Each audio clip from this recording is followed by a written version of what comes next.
सुप्रभात। आज हम अनिवार्य हिंदी के अंतर्गत पद परिचय का अध्ययन करेंगे। पद परिचय से संबंधित परीक्षा में 2 अंकों के प्रश्न आते हैं। सबसे पहले हम जानेंगे कि पद क्या है। पद क्या है? पद का अर्थ वैसे तो स्थान लिया जाता है।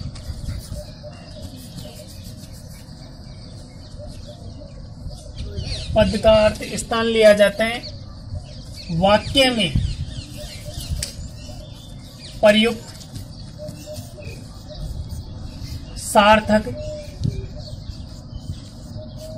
सार्थक शब्दों को हम पद कहते हैं। पद कहते हैं।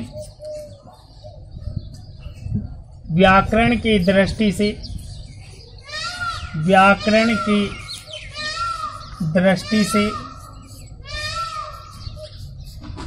पद के बारे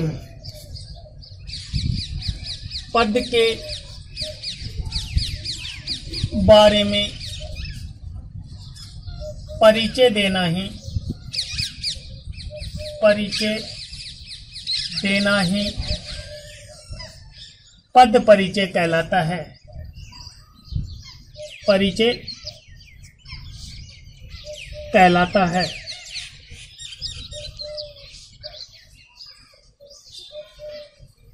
तो देखो, वाक्य में प्रयुक्त सार्थक शब्दों को हम पद कह देते हैं। व्याकरण की दृष्टि से पद के बारे में परिचय देना ही पद परिचय कहलाता है।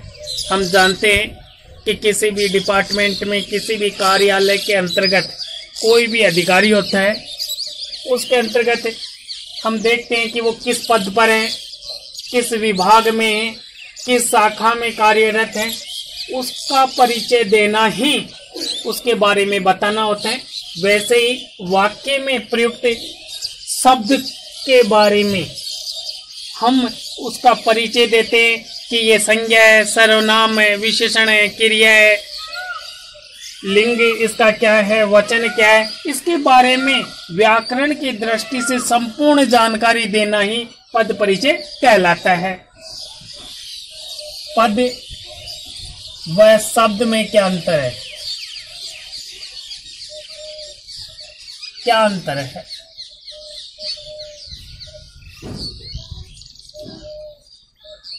पद व शब्द में क्या अंतर है?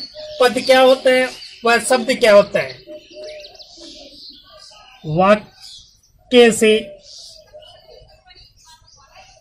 अलग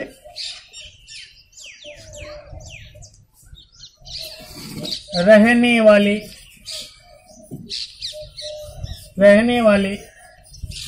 शब्दों को शब्द कहते हैं। किंतु जब इन्हें वाक्य में पिरो लिया जाता है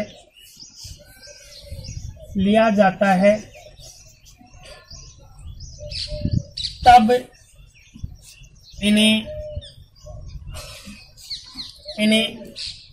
पद कहा जाता है। पद कहा जाता है। जैसे राम जाता है जयपुर। तो ये क्या है? ये शब्द हैं। जब इन्हें व्याकरण के नियम अनुसार एक वाक्य में पिरो लिया जाता है तो ये शब्द पद बन जाते हैं। जैसे राम जयपुर जाता है। अब इस वाक्य के अंतर्गत ये सभी अपने अपने स्थान पर निश्चित हो गए, अपना पद इन्होंने ग्रहण कर लिए और इनके बारे में बताना ही पद परिचय कहलाते हैं। यहाँ ये अपने स्थान पे हैं, ये कर्ता के स्थान पे हैं, ये कर्म के स्थान पर है और ये क्रिया के स्थान पर है। अतः व्याकरण के नियमानुसार जब शब्द किसी वाक्य में पिरो लिए जाते हैं तो ये शब्द न रहकर वाक्य की शोभा बढ़ाते हुए पद बन जाते हैं।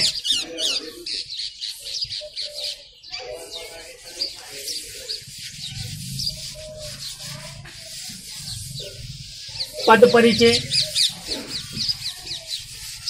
किसे कहते हैं?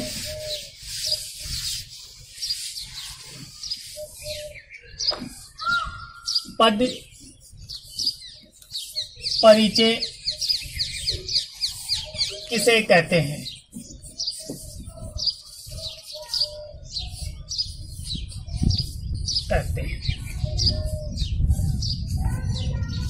पद के बारे में व्याकरण के नियमानुसार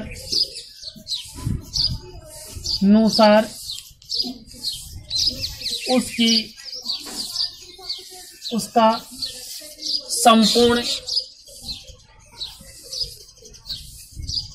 संपूर्ण परिचय देना ही पद परिचय कहलाता है। परिचय कहलाता है अर्थात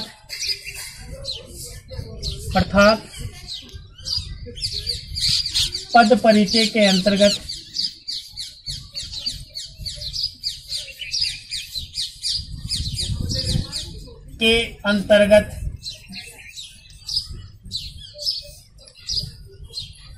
संपूर्ण व्याकरण का सार आ जाता है।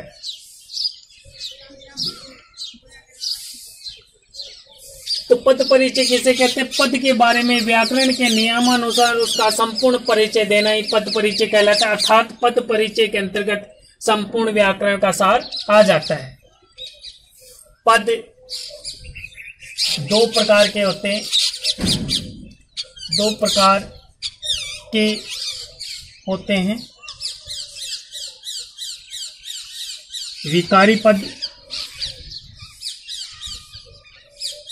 विकारी पद तथा अविकारी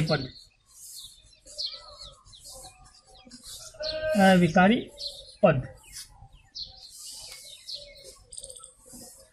हम देखेंगे कि विकारी पद किसे कहते हैं। विकारी पद किसे कहते हैं?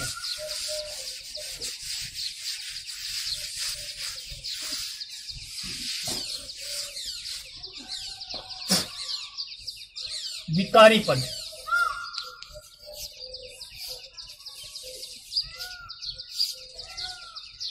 जैसे नाम से ही पता चल रहा है, विकारी यानी विकार, और विकार से अर्थ होता है कोई दोष, कोई परिवर्तन उत्पन्न हो जाए तो उसे विकार कहते हैं। तो परिभाषा हो जाएगी, वे पद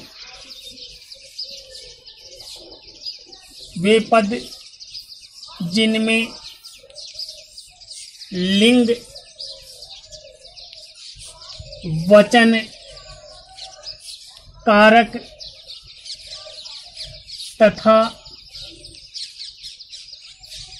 काल के अनुसार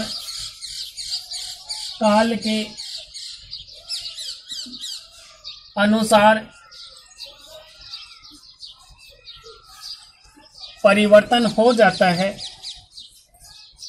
परिवर्तन या विकार उत्पन्न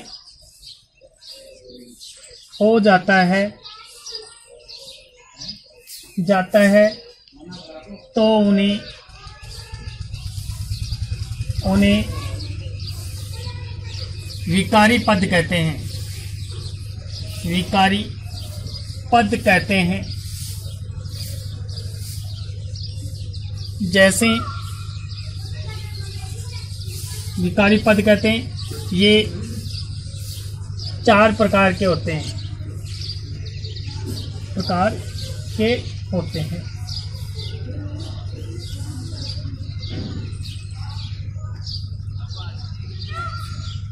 संज्ञा, सर्वनाम, विशेषण,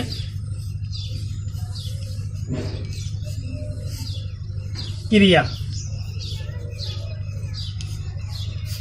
ये 4 जो पद हैं ये विकारी पद कहलाते हैं। संज्ञा, सर्वनाम, विशेषण, क्रिया, इन चारों पर लिंग, वचन, कारक तथा काल के अनुसार परिवर्तन होता है। इस कारण इन्हें विकारी शब्द कहा जाता है। अविकारी पद।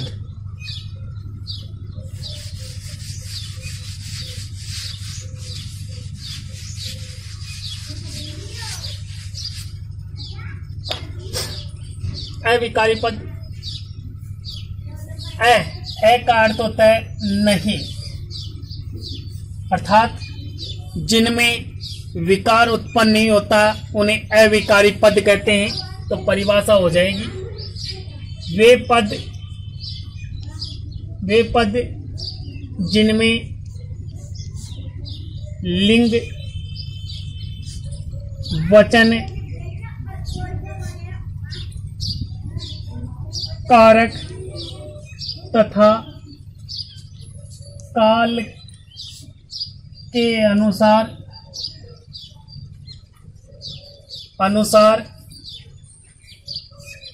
परिवर्तन नहीं होता है।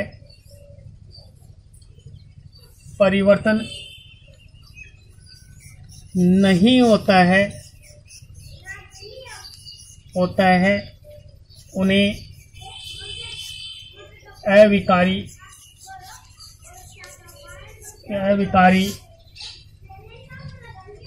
पद कहते हैं।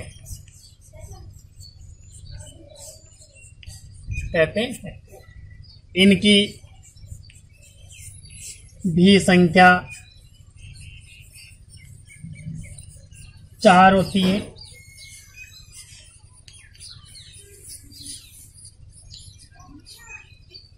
पहला है क्रिया विशेषण।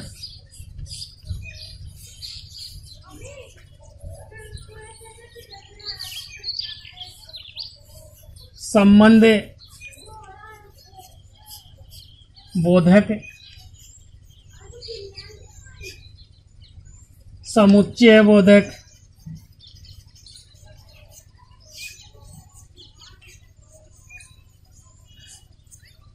चौथा है विस्मयादि बोधक।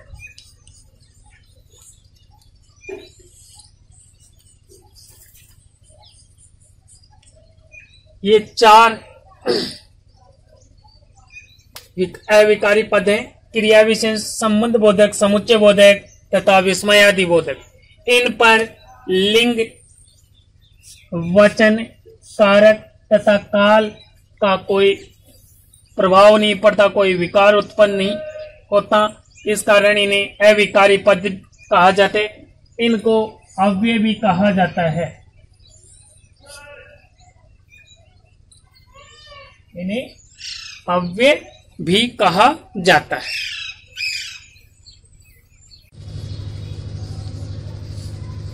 पद परिचय।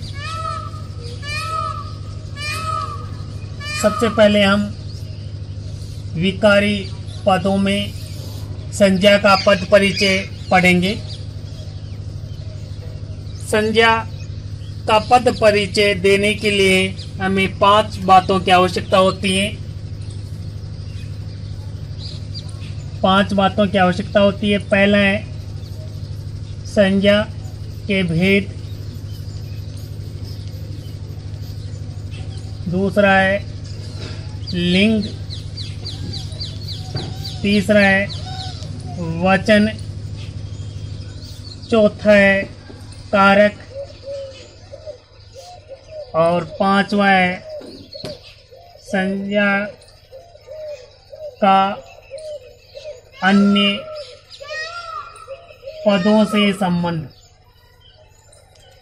अन्य पदों से संबंध। मैं बार बार बोल रहा हूं संज्ञा, संज्ञा, तो इसे संज्ञा भी बोलते हैं, लेकिन हमें पता है कि जो ज है वो किससे मिलकर बना होता है। इसमें ग नहीं है, ग और ये नहीं है, इसके अंतर्गत है ज और ये। तो जब हम इसके टुकड़े ज और ये हैं तो इसे ग कैसे बोल सकते हैं, और इसका उच्चारण होता है ज, इसीलिए इसे संज्ञा कहा जाता है।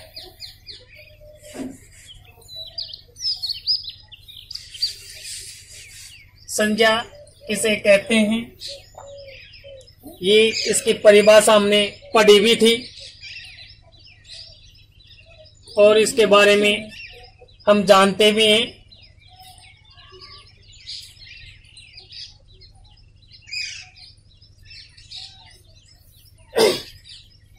किसी व्यक्ति, वस्तु,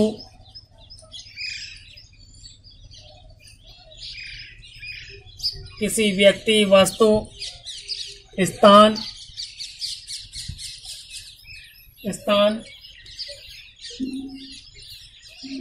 गुण तथा भाव के नाम को संज्ञा कहते हैं, संज्ञा कहते हैं। तो संज्ञा का अर्थ हो गया नाम, नाम। तो जो इस संपूर्ण सृष्टि पर चराचर जगत में हमें जो दिखाई देता है, जो महसूस होता है और जिसके नाम से हम परिचित हैं, वो सारे सब संज्ञा कहलाते हैं। जैसे राम, सीता, जयपुर, पेन, रिंगस, बचपन, गरीबी आदि, ये सभी शब्द संज्ञा कहलाते हैं। संज्ञा के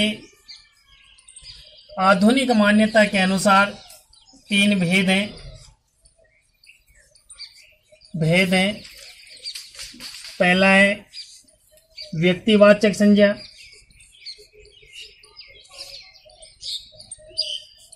वाचक संज्ञा,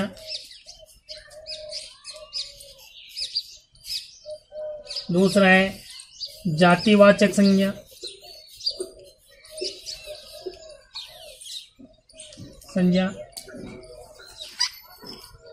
तीसरा है भाववाचक संज्ञा।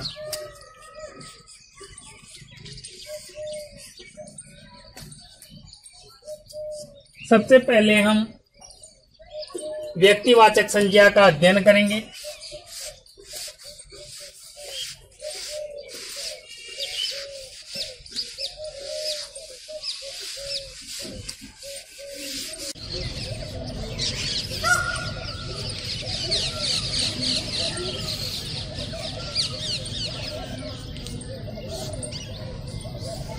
पहला प्रकार है व्यक्तिवाचक संज्ञा।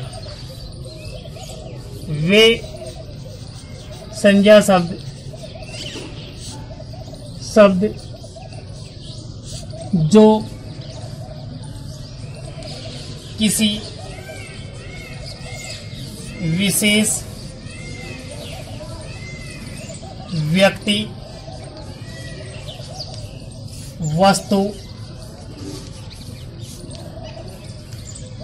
वस्तु तथा स्थान का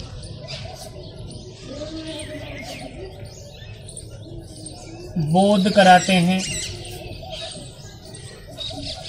कराते हैं उन्हें व्यक्तिवाचक संज्ञा कहते हैं। वाचक संज्ञा कहते हैं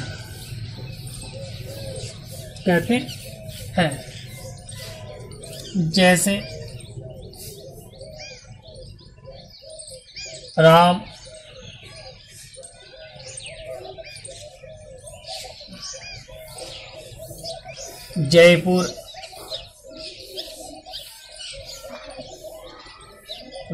जयपुर, गुलाब आदि।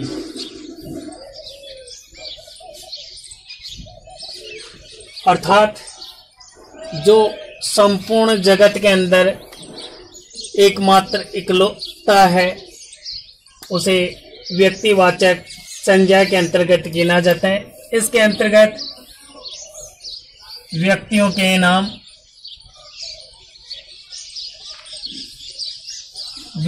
के नाम जैसे राम, गीता, मोहन आदि। पर्वतों के नाम जैसे हिमालय,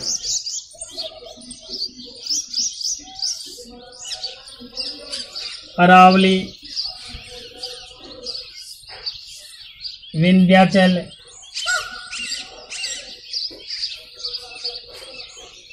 आदि।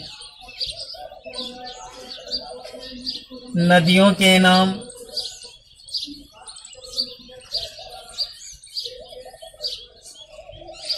गंगा, यमुना,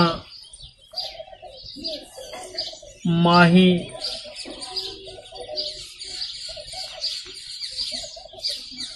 आदि। माही, चंबल आदि। झीलों के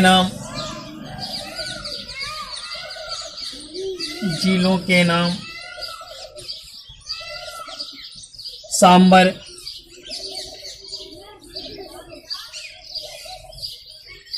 चिल्का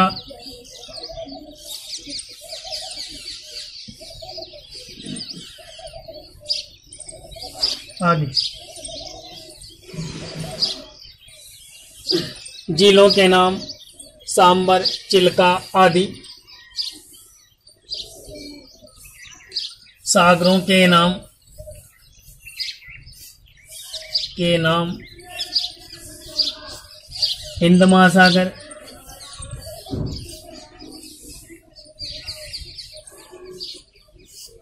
हिंद महासागर, अरब सागर आदि।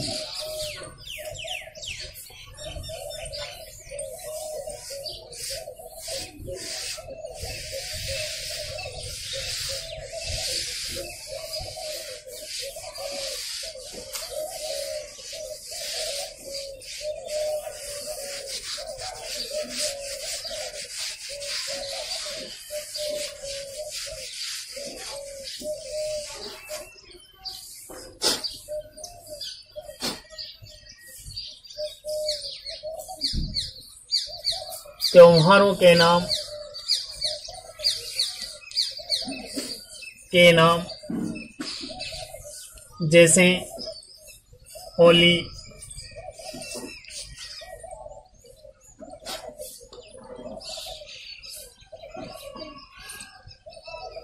दीपावली, दशहरा,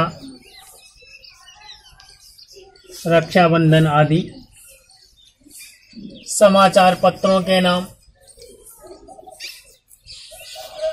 पत्रों के नाम जैसे राजस्थान पत्रिका,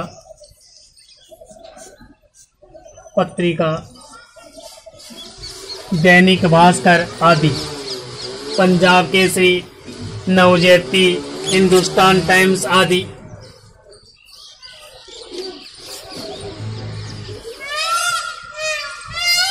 ग्रह नक्षत्रों के नाम, ग्रह व नक्षत्रों के नाम जैसे पृथ्वी, सूर्य, चंद्रमा, मंगल, शनि, बृहस्पति आदि।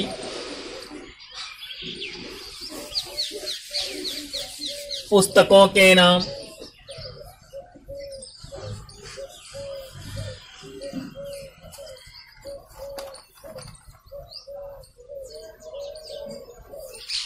पुस्तकों के नाम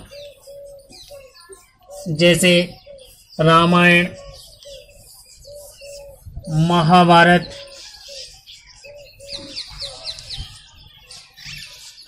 गीता, कुरान, बाइबल आदि। दिशाओं के नाम, दिशाओं के नाम जैसे पूरब, पश्चिम, उत्तर, दक्षिण, पूरब, पश्चिम, उत्तर, दक्षिण आदि। दिन व महीनों के नाम,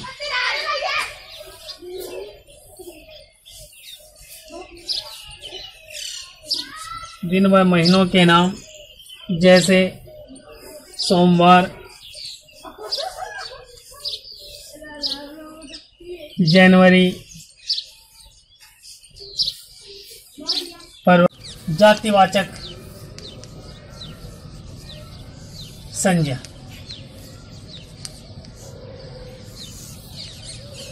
जातिवाचक संज्ञा वे संज्ञा शब्द जो किसी जाति तथा वर्ग समूह का बोध कराते हैं, समूह का बोध कराते हैं उन्हें जातिवाचक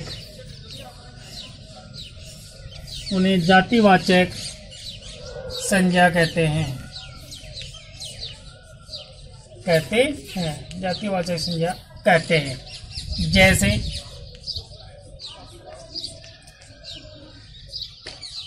लड़का, गाय, मनुष्य, नदी, पहाड़, पर्वत, पुस्तक, दिशा,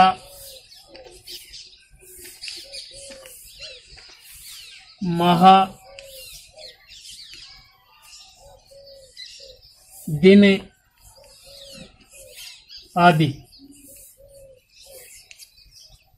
जैसे लड़का, गाय, मनुष्य, नदी, पहाड़, पर्वत, पुस्तक, दिशा, माह, दिन आदि, ये सभी शब्द जातिवाचक के अंतर्गत आते हैं। तीसरा है भाववाचक, भाववाचक संज्ञा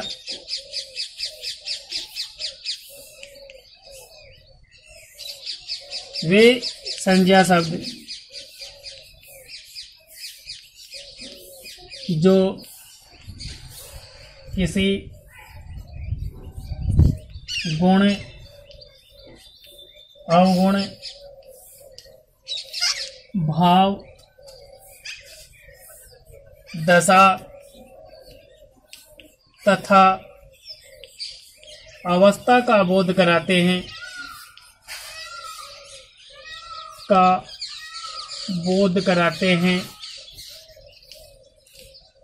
हैं, उन्हें भाववाचक संज्ञा कहते हैं। जैसे बचपन, बुढ़ापा, गरीबी, ईमानदारी, बेईमानी आदि शब्द भाववाचक संज्ञा के अंतर्गत गिने जाते हैं। भाववाचक संज्ञा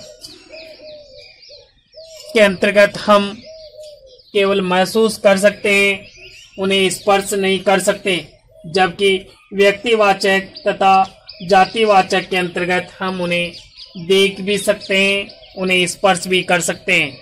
लेकिन भाववाचक संज्ञाएं स्पर्श शून्य होती हैं, इन्हें केवल महसूस किया जाता है।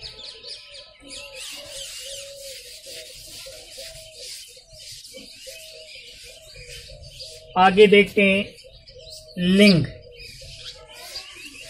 संज्ञा का पद परिचय बताने के लिए दूसरा बिंदु है लिंग।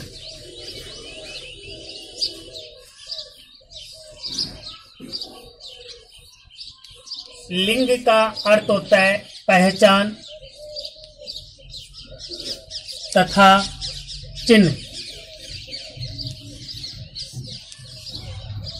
पहचान तथा चिन्ह परिभाषा हो जाएगी वे शब्द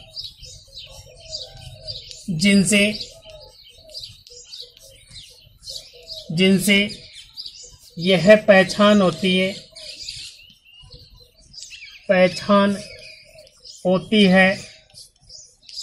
कि यह पुरुष तथा स्त्री जाति से संबंधित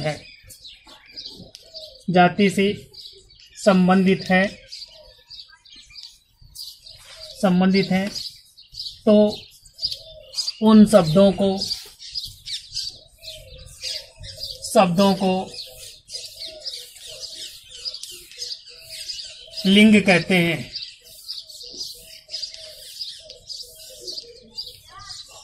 लिंग दो प्रकार के हैं। लिंग दो प्रकार के होते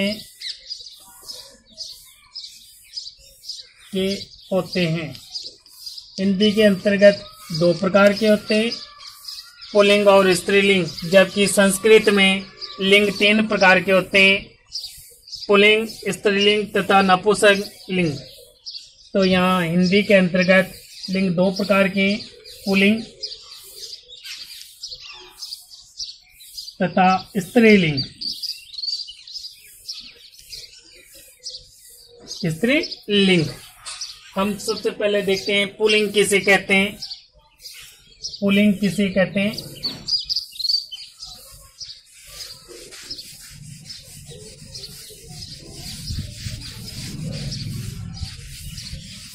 पुल्लिंग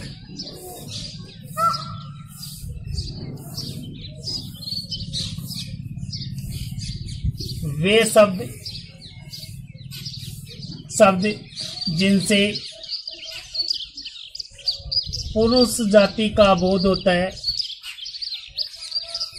जाति का बोध होता है उन्हें पुल्लिंग कहते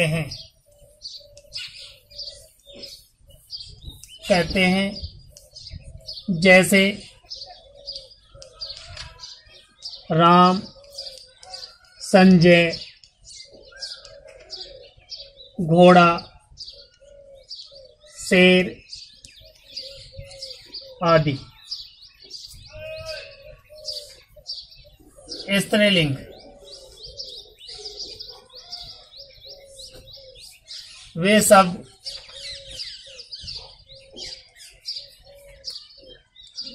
वे शब्द जिनसे स्त्री जाति का बोध होता है,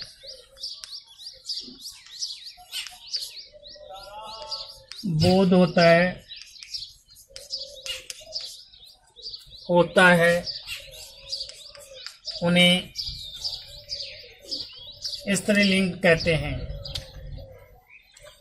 स्त्रीलिंग कहते हैं। जैसे सोनू, गायत्री,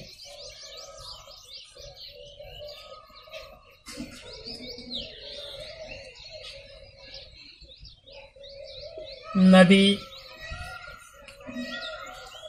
चांदी, घोड़ी आदि।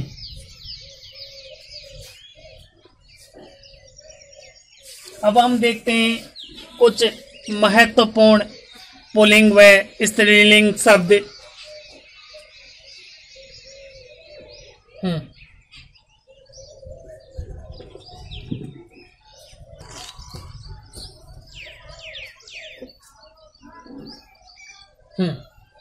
कुछ महत्वपूर्ण पुल्लिंग व स्त्रीलिंग शब्द हैं।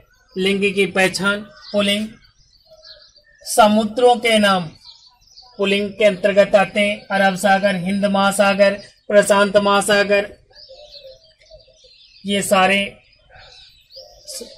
पुल्लिंग के अंतर्गत आते हैं। जबकि नदियों के नाम स्त्रीलिंग में आते हैं। गंगा, यमुना, माही, सरस्वती, गोदावरी आदि सब नदियों के नाम स्त्रीलिंग के अंतर्गत आते हैं। देवताओं के नाम ब्रह्मा, विष्णु, महेश, इंद्र आदि पुल्लिंग हैं। जबकि देवियों के नाम स्त्रीलिंग के अंतर्गत आते हैं, जैसे लक्ष्मी, दुर्गा, पार्वती, सरस्वती आदि। देशों के नाम जैसे भारत, चीन, जापान, अमेरिका, कनाडा, ये सभी पुल्लिंग में आते हैं। जबकि भाषाओं के नाम हिंदी, चीनी, जापानी आदि स्त्रीलिंग के अंतर्गत आते हैं। पर्वतों के नाम हिमालय, डोरा, आल्पस आदि पर्वतों के नाम पुल्लिंग के अंतर्गत आते हैं। जबकि लताओं के नाम स्त्रीलिंग में आते हैं। मालती, अमरबेल आदि। धातुओं व रत्नों के नाम पुल्लिंग के अंतर्गत आते हैं, जैसे सोना, तांबा, लोहा, माणिक, मूंगा आदि। किंतु चांदी स्त्रीलिंग के अंतर्गत आता है। ग्रहों के नाम मंगल, बुध, बृहस्पति आदि पुल्लिंग के अंतर्गत आते हैं। किंतु पृथ्वी अपवाद है, पृथ्वी स्त्रीलिंग के अंतर्गत आते हैं। तिथियों व नक्षत्रों के नाम स्त्रीलिंग के अंतर्गत आते हैं, जैसे प्रथमा, द्वितीया नक्षत्र आ गए, अश्विनी नक्षत्र, रोहिणी नक्षत्र आदि। वृक्षों के नाम पीपल, आम, बरगद, नीम आदि पुल्लिंग के अंतर्गत आते हैं। जबकि खेजड़ी, इमली आदि स्त्रीलिंग के अंतर्गत आते हैं। अनाजों के नाम गेहूं, जौ, बाजरा आदि पुल्लिंग के अंतर्गत आते हैं। किंतु ज्वार, मक्का आदि स्त्रीलिंग के अंतर्गत आते हैं।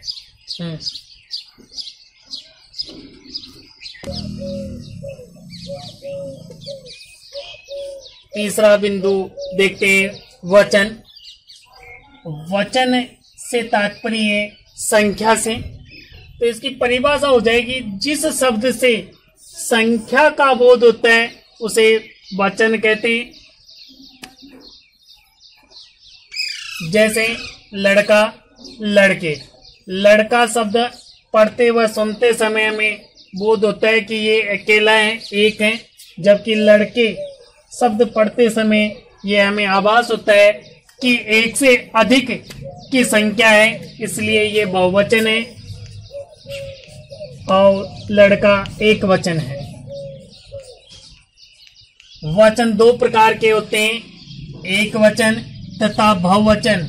जिस शब्द से एक संख्या का बोध होता है उसे एक वचन कहते हैं, जैसे वह खेलता है। तो इससे पता चलता है कि वह एक वचन है, एक वचन है। और कुछ शब्द हमेशा एक वचन के अंतर्गत आते हैं, जैसे जनता, जल, हवा आदि। बहुवचन जिस शब्द से एक से अधिक का बोध होता है वह शब्द बहुवचन के अंतर्गत गिना जाते हैं, जैसे वे खेलते हैं, वे खेलते हैं। तो हमें पता चलता है कि वे शब्द के अंतर्गत बहुत सारे बच्चे हैं और इसके अधिकता का बोध होता है, इस कारण यहाँ बहुवचन का प्रयोग हुआ है। और हमेशा आंसू, प्राण, हस्ताक्षर, वर्षा बहुवचन के अंतर्गत आते हैं।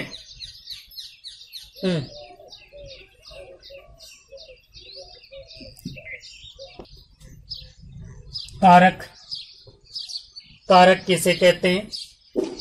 वे शब्द जो संज्ञा व सर्वनाम के जिस रूप का संबंध वाक्य के किसी दूसरे शब्द के साथ बताते हैं या प्रकाशित करते हैं उसे कारक कहते हैं। हिंदी के अंतर्गत कारकों की संख्या 8 मानी जाती है और कारक को हम परसर भी कहते हैं। कारक 8 हैं, इनके चिन्ह भी 8 माने जाते हैं। जैसे सबसे पहले आता है कर्ता कारक। कर्ता की विभक्ति या चिन्ह होता है ने। इसके अर्थ और लक्षण होते हैं क्रिया अथवा कार्य को करने वाला कर्ता कहलाता है। जैसे राम पुस्तक पढ़ता है, तो इसमें राम करता है क्योंकि ये कार्य को कर रहा है, क्रिया को करने वाला है, इसलिए ये कर्ता कहलाता है। कर्म, कर्म का चिन्ह होता है को। जिसका प्रभाव क्रिया पर पड़े उसे कर्म कहा जाता है। तो पढ़ने, कौन पढ़ रहा है, क्या पढ़ रहा है? तो पुस्तक पढ़ रहा है।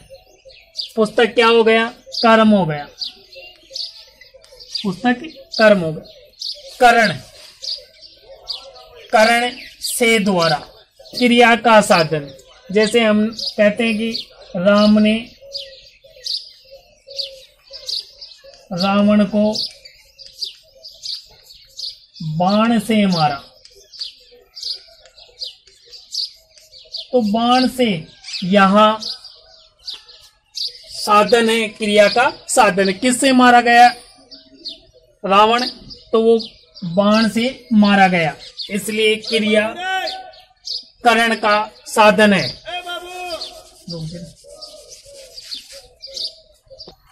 करण से द्वारा, क्रिया का साधन।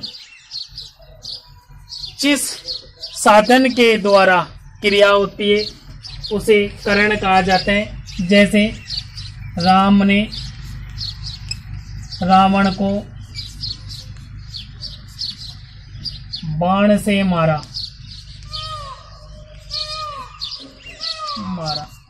तो बाण से इस वाक्य में करण कारक है क्योंकि ये क्रिया का साधन है। किस साधन के द्वारा मारा गया? बाण के द्वारा।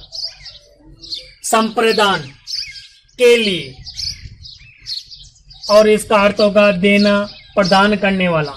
जैसे भिखारी के लिए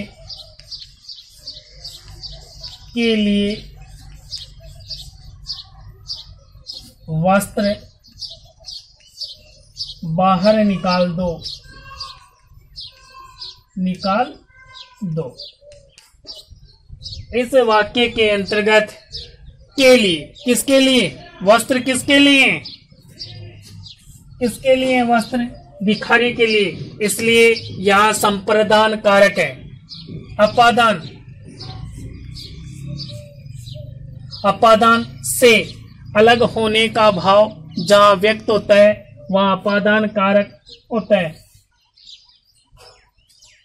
पत्ता पेड़ से गिरता है, गिरता है।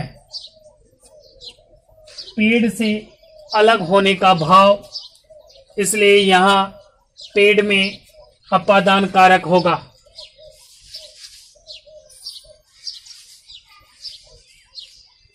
संबंध कारक, इसके चिन्ह होते हैं का, की, के, रा, री, रे। संबंध अथवा संयोजन का भाव जहां व्यक्त होता है वहां संबंध कारक होता है। जैसे राम दशरथ का पुत्र था, पुत्र था, तो यहां दशरथ क्या बता रहे? संबंध बता रहा है। यहां संबंध कारक है। अधिकरण में पर, अधिकरण कारक के विभक्ति चिन्ह में तथा पर, इसका अर्थ होगा क्रिया अथवा उसके आधार का बोध कराने वाला। जैसे बिल्ली टेबल पर बैठी है, तो यहाँ टेबल पर, टेबल शब्द अधिकरण कारक के अंतर्गत आएगा, क्योंकि क्रिया का आधार क्या है? टेबल पर, इसलिए यहाँ अधिकरण कारक है। संबोधन कारक, इनके विभक्ति चिन्ह हे, हो, अरे, अहो आदि। संबंध का बोध करते हुए पुकारना संबंध बोधक कारक के अंतर्गत आता है। जैसे अरे राम तुम कहाँ जा रहे हो? अरे शब्द राम के लिए है, तो यह संबोधन कारक कहलाएगा। हमने देखा संज्ञा के लिए जो 5 चीजें आवश्यक थी, उनमें संज्ञा के भेद हमने पढ़ ली, लिंग हमने पढ़ लिया, वचन हमने पढ़ लिया, कारक हमने पढ़ लिया, संज्ञा का अन्य पदों से संबंध।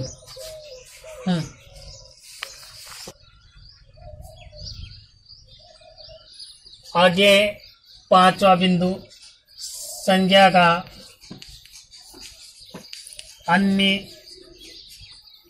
पदों से संबंध।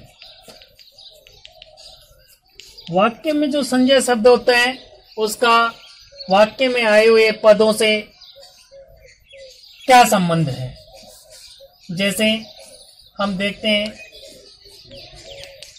राम पुस्तक पढ़ता है,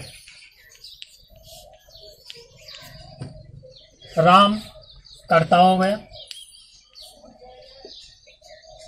ये पुस्तक कर्म हो गया, पढ़ना या पढ़ता क्रिया हो गया। कर्ता कर्म क्रिया, वाक्य में जो कर्ता है उसे उद्देश्य भी कहा जाता है, और कर्ता को छोड़कर जो संपूर्ण वाक्य होता है शेष वाक्य को विधेय कहा जाता है, विधेय कहा जाता है।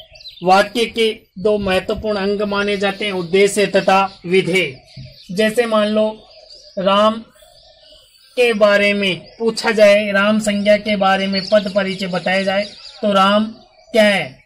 राम पढ़ना क्रिया का करता है। तो राम का संबंध वाक्य में आए हुए अन्य पदों से संबंध बताया जाता है। संज्ञा का पद परिचय।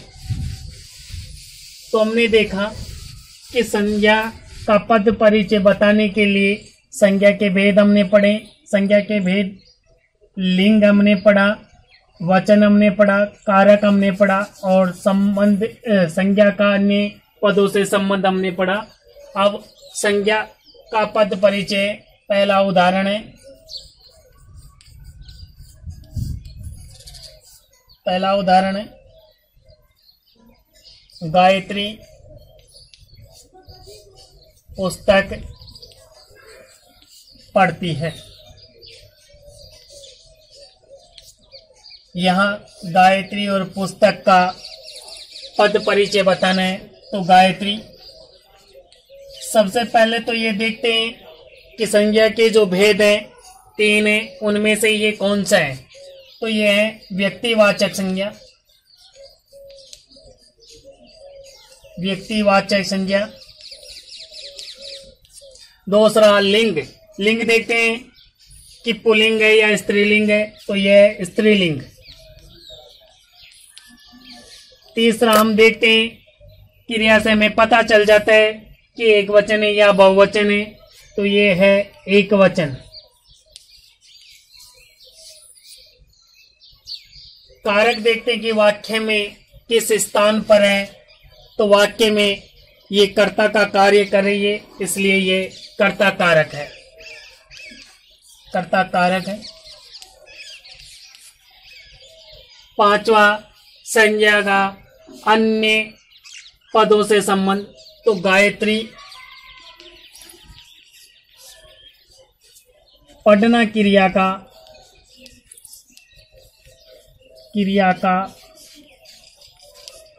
करता है। गायत्री पढ़ना क्रिया का करता है। तो इस प्रकार हमें पद परिचय बताना होगा। पुस्तक है जातिवाचक।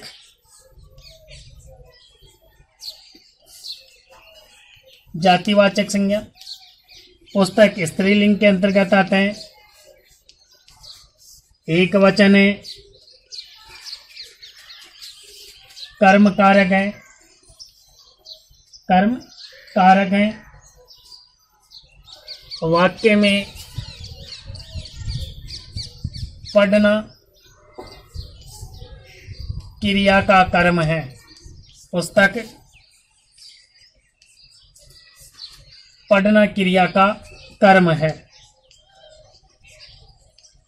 इस प्रकार से हमें पद परिचय बताना होता है।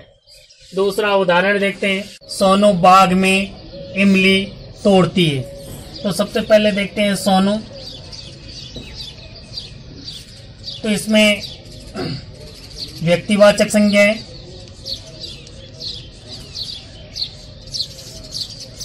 संज्ञा है। लिंग है स्त्रीलिंग। वचन है एक वचन है।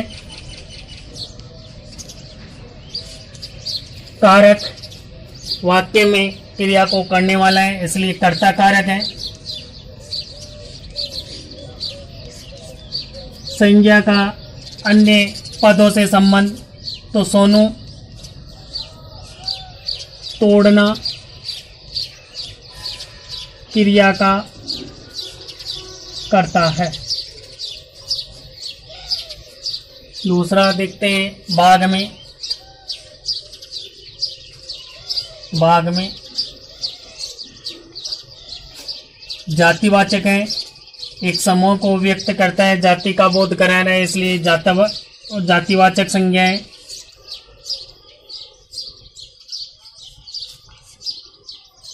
पुल्लिंग है।